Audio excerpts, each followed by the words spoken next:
My name is Ajay Worsham, and I am from Philadelphia. MashaAllah.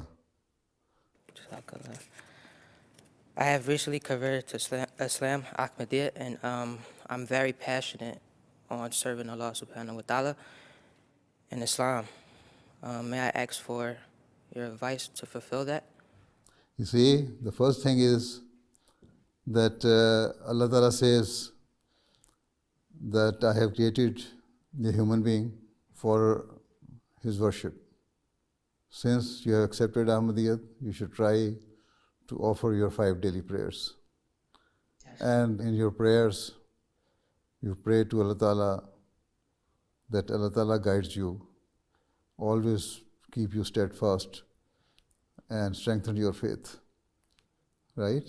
So if you are fervently praying in this way, that will help you to increase you in your faith.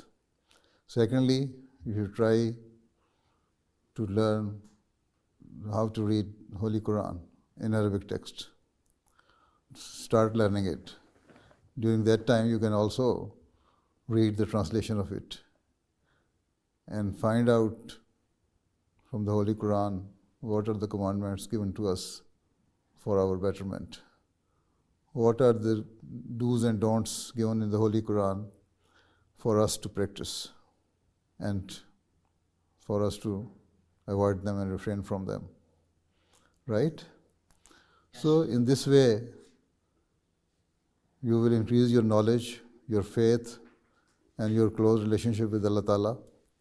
And as the time goes on, you will, inshallah Ta'ala, feel that you are getting closer to Allah Ta'ala. And that will strengthen your faith, and you can do whatever you want to do with regards to your religion, with regards to your spiritual betterment, and whatever passions you have in your mind and heart. Right? Yes. Okay. Thank you. Jazakallah. I really appreciate that because I needed that. What is your previous religious background? Are you from Muslim family or? No, as of right now, I'm the only Muslim in my household. Okay. So you have Christian background? Yes, my father is a Christian. So that's where faith started in my life early, to believe in God at least. Okay. Allah Ta'ala bless you. Assalamu alaikum. Wa alaikum salam. Thank you.